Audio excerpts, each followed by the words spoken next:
cette invitée, c'est Marie Schwab. Bonjour.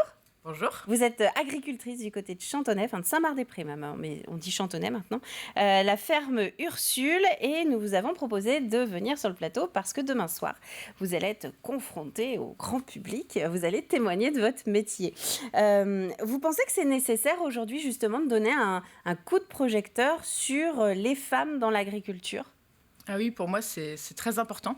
Je pense que c'est un métier dans lequel, par exemple, je m'épanouis pleinement. Et je pense qu'il faut vraiment conforter des filles, des adolescentes et des étudiantes dans des envies, dans des choix qu'elles pourraient faire, parce qu'elles ont leur place dans notre milieu. Vous concernant, justement, ça a été une évidence dès le début. Vous le saviez depuis longtemps que vous vouliez vous lancer dans l'agriculture ? Petite, j'avais une vraie passion pour ce milieu. Alors peut-être pas en projection pour ce métier, mais en tout cas, oui, il y avait quelque chose avec tout ce que comporte ce métier que je vivais à la maison avec mes parents sur la ferme.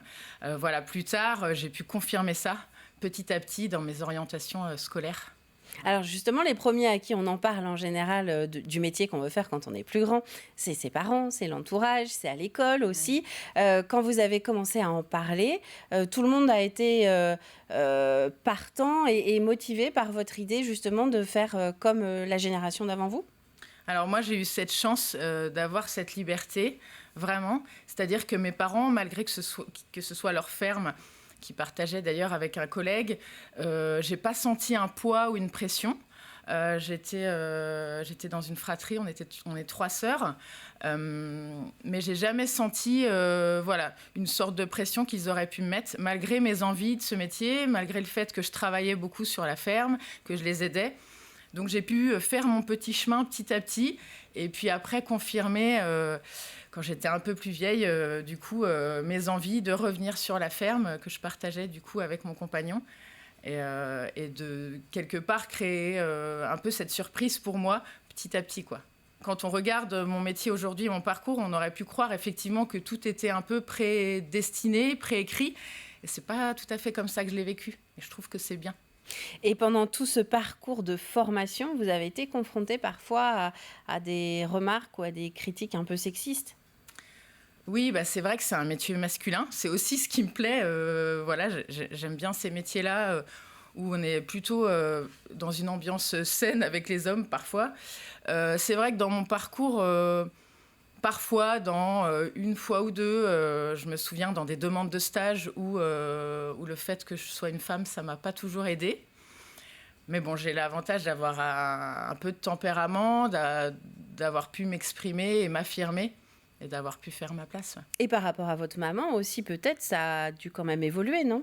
Oui, alors déjà, ma mère était associée gérante avec ses 2 collègues de façon tout à fait égalitaire. Donc moi, j'étais déjà dans un système avec une référence sur le fait que l'homme et la femme sur la ferme sont tout à fait égaux. D'ailleurs, mon père m'apprenait à conduire les tracteurs. Pour lui, je ne pense pas que il ait fait une différence avec potentiellement des stagiaires ou des étudiants agricoles masculins. Donc oui, j'avais cette chance que pour moi, c'était ça la normalité. C'était pas l'inverse. On a une actualité agricole plutôt du côté de Paris là, qui s'est terminée, c'était le salon de l'agriculture. Vous trouvez que là-bas, sur ce genre d'événement, donc connu vraiment nationalement, la représentativité de la femme, elle est la bonne ? Je pense que ça évolue. Je pense qu'on voit quand même beaucoup plus aujourd'hui de femmes qui gèrent parfois même seules leur exploitation. Je pense que les générations qui arrivent... elles sont plus à l'aise avec ça. Il faut que le reste de la profession les accueille dignement, correctement. Je pense que ça change. Après, il faut continuer à en parler. Moi, je pense vraiment dans le milieu scolaire, notamment le milieu scolaire pas agricole, c'est-à-dire typiquement des collèges, des écoles primaires qui peuvent être en milieu citadin ou quoi, où quand des enfants expriment des envies, au lieu de les freiner, il faut surtout les accompagner et les conforter. Pour inspirer, finalement. Oui, c'est ça. Il y a énormément de place pour les femmes dans nos métiers. Et il y en aura énormément dans les générations à venir, puisqu'il y a beaucoup de fermes à reprendre. Il y a beaucoup de métiers à inventer dans notre milieu, quoi. Parlez-nous de la ferme Ursule, justement. Ça, c'est votre exploitation. Qu'est-ce que vous y faites ? Dans quelle filière, vous travaillez ? Alors, la ferme, elle est en bio depuis longtemps. C'est pour nous très important. On a des vraies convictions de ce côté-là. Sur la ferme, du coup, on a différents ateliers. Donc, on a des animaux avec un atelier vache laitière, avec des volailles. Et on a aussi des cultures, notamment de légumes secs. Et puis, depuis longtemps déjà, on transforme notre colza et notre tournesol en huile vierge pressée à froid.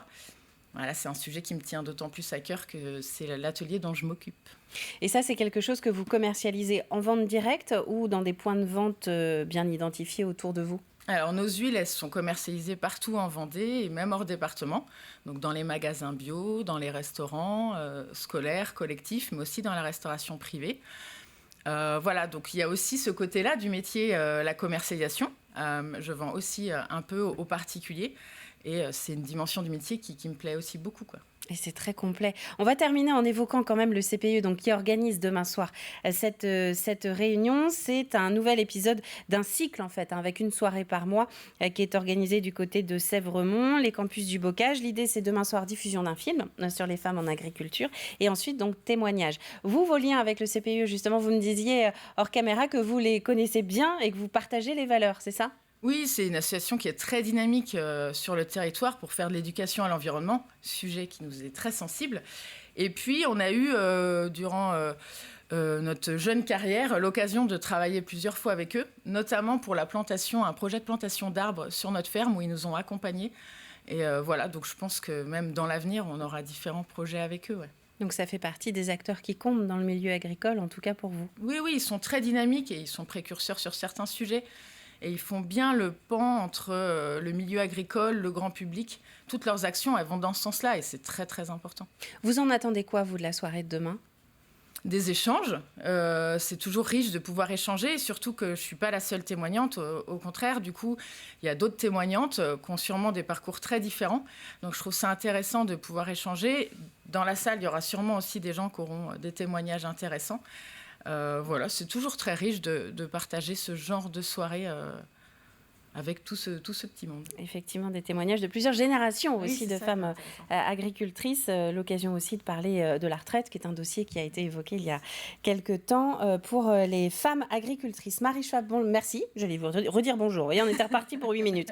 Merci en tout cas d'être venue témoigner. Agricultrice sur la ferme Ursule, Saint-Marc-des-Prés, sur la commune de Chantonnay. Et on vous retrouve demain du côté de Sèvremont, demain soir. Alors, je précise que ces campus du Bocage, c'est sans réservation, c'est gratuit. Donc, on peut aller s'y présenter directement. Vous pouvez vous renseigner sur le site internet du CPIE Sèvres et Bocage. Merci Marie.